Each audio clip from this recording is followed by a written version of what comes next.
Imagine a car that looks like a mix of a stealth fighter jet, a Le Mans prototype, and a futuristic American hot rod, while being able to accelerate to 100 kilometers per hour faster than most Ferraris of its era. A car so rare that calling it a model doesn't even feel right, because only one example was ever built. That was the IDR AREX, one of the most underrated and mysterious creations of early 1990s American automotive history.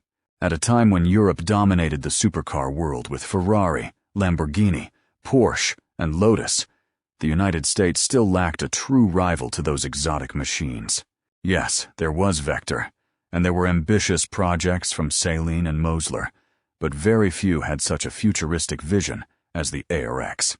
This was not just another flashy show car prototype.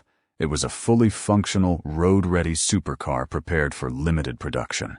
It was created as a statement of design, engineering, and technological capability by Industrial Design Research and its founder, David Stalery.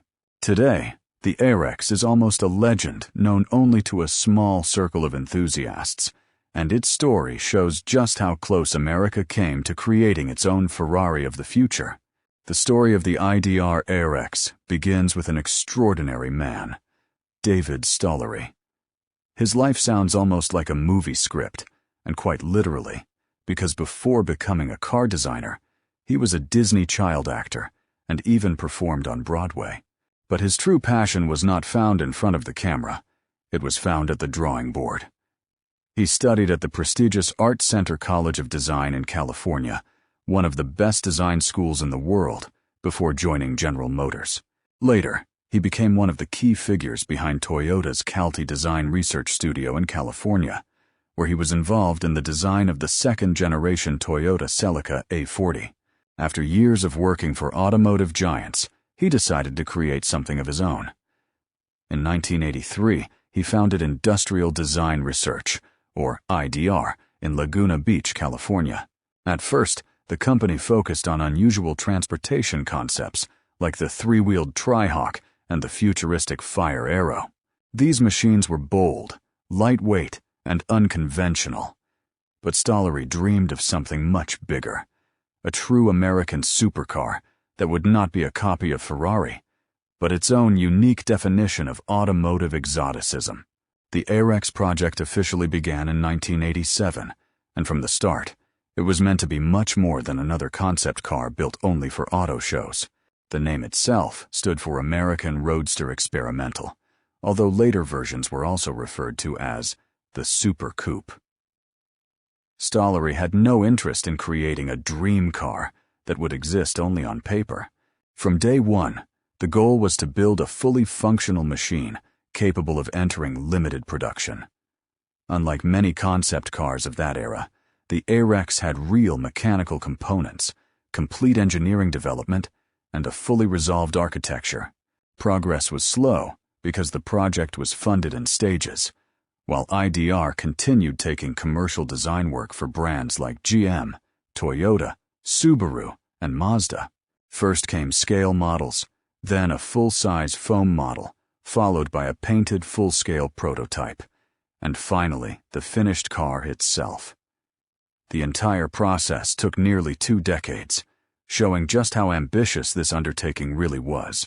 The AREX was never meant to be a compromise. It was proof that an independent design studio could create a world-class supercar without the backing of a major corporation. Stylistically, the IDR AREX was a complete shock. Even by the wild standards of the 1990s, it looked more like something from a science fiction film than a traditional supercar. Its shape was extremely low, wide, and aggressive. The front end resembled the nose of an FA-18 fighter jet, with a sharp, pointed profile and a cabin pushed far forward. Massive wheel arches, an ultra-wide track, and body lines inspired by Le Mans prototypes gave it a dramatic presence. The AREX featured butterfly doors that opened upward and a panoramic glass canopy that created the feeling of sitting inside a pilot's cockpit. The body was made from epoxy fiberglass composites and fiberglass panels, allowing for both low weight and complete design freedom. There was no traditional folding roof here. The car was a pure roadster with an unusual architecture, although a removable hardtop was planned. It measured around 440 centimeters in length, 203 centimeters in width, and just 109 centimeters in height. With these proportions, the AREX looked more like an exotic race prototype than a road car, and that was exactly the intention.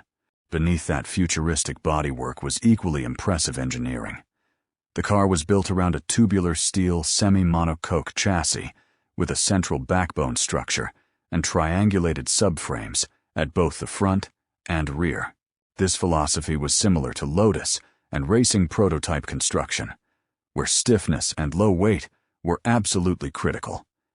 Inside the central tunnel sat a 75-liter fuel cell, improving both weight distribution and safety. The suspension used double wishbones front and rear, partially based on Toyota Supra components, along with Supra-derived half shafts and braking hardware. Massive ventilated disc brakes were fitted on all four corners, and the steering rack was a custom-built unit by Gordon Schroeder. Everything was engineered for real-world high-speed performance, not just visual drama. The chassis was developed by Jack Brown, an engineer with experience in Subaru and Formula Ford racing, while the frame itself was assembled with support from rally specialists connected to Rod Millen. This was not some design experiment made for magazine covers. It was a genuine road weapon built to perform. But the biggest impression came from the engine. David Stalery believed from the beginning that if the ARX was going to be a true American supercar, it needed the heart of a real American muscle machine. The choice was a General Motors 5.7-liter V8 based on the Corvette LT1 engine. But a normal V8 simply wasn't enough. Legendary Gale Banks Engineering joined the project, a company famous for extreme engine builds and serious forced induction expertise. Banks created a powerful twin-turbo setup that pushed output to 590 horsepower at 5,300 revolutions per minute. Some later references mention a Magnuson supercharged version, but the most famous and most legendary setup remains the twin-turbo configuration. The engine ran approximately 16 pounds per square inch of boost pressure and was paired with a 5-speed ZF transaxle gearbox, the same type famously used in the De Tomaso Pantera. Power was sent to the rear wheels, of course. With this setup, the AREX delivered performance that was absolutely insane for the early 1990s, and even today, those numbers remain seriously impressive. The technical specifications of the AREX sounded like something straight off a teenager's dream poster. Curb weight was approximately 1,180 kilograms, which, combined with nearly 600 horsepower, created an exceptional power-to-weight ratio. Acceleration from 0 to 60 miles per hour, or roughly 97 kilometers per hour, was claimed to take anywhere from 3.0 to 3.7 seconds, depending on the source, with 3.4 seconds being the most commonly quoted figure. That put it in the same league as the Ferrari F40 and Lamborghini Diablo. The quarter mile was completed in around 10.8 seconds at 153 miles per hour, or roughly 230 kilometers per hour. Top speed ranged from 320 to as much as 345 kilometers per hour, depending on the setup and source.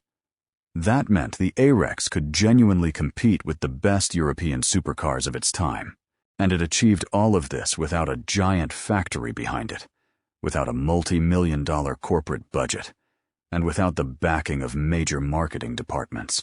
It was a near-garage-built supercar in the best possible sense, brilliant, fearless, and completely uncompromising.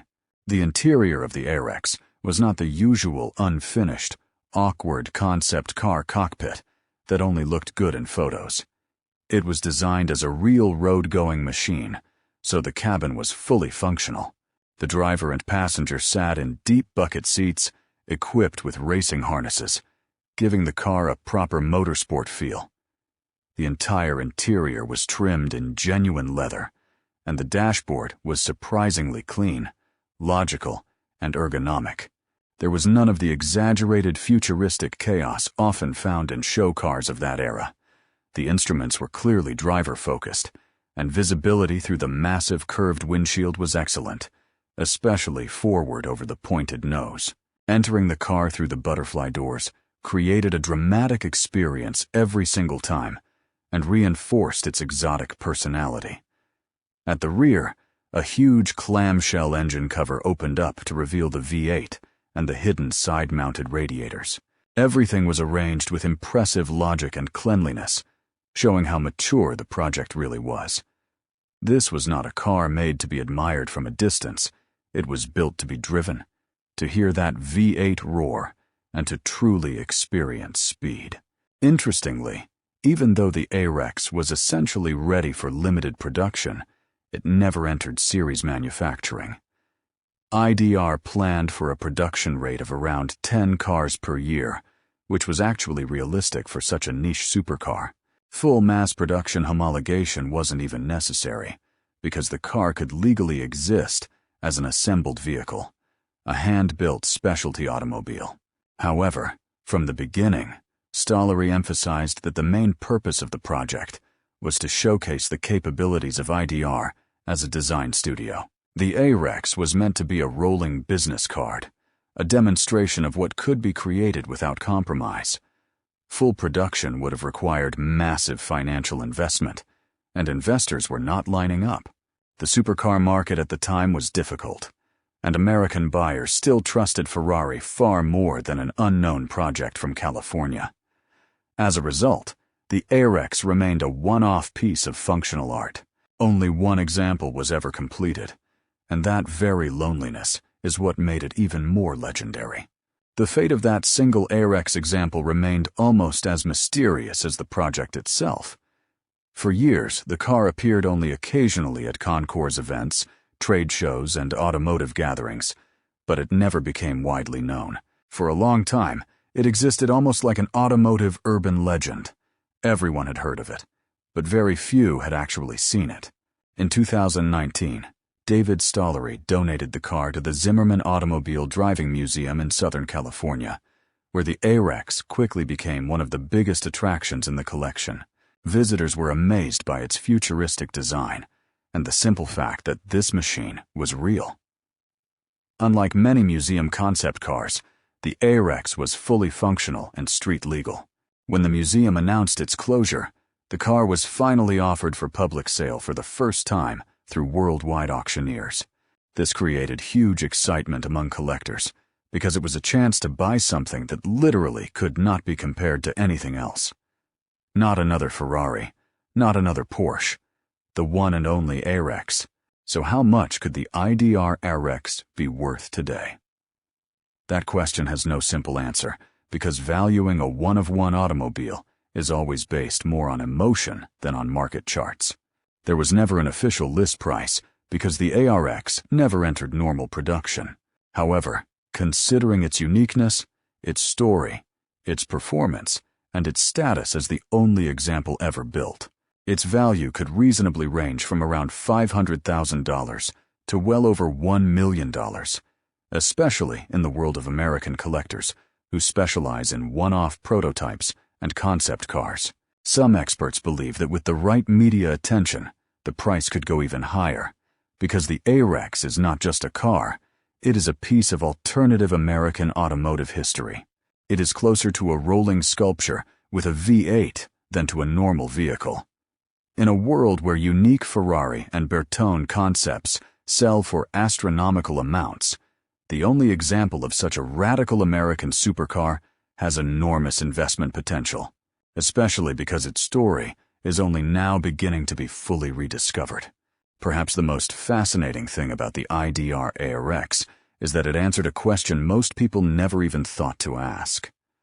What would an American Ferrari look like if it were created by a completely independent visionary? The answer turned out to be wild, beautiful, and absolutely uncompromising. The AREX was never meant to be practical, sensible, or predictable. It was designed to create emotion, to stop people in the street, and to make everyone ask the same question. What on earth is that? In that sense, it achieved total success. It never entered mass production. It never saved the American supercar market, but it became a symbol of pure design courage. David Stalery did not simply build a car. He created a manifesto of his own design philosophy. Today, in an era of increasingly unified supercars, filled with electronics and nearly identical aerodynamic solutions, the AREX feels even more special than it did at launch. It is a reminder that sometimes the most interesting cars are not born inside giant corporations, but inside the mind of one person brave enough to draw something impossible.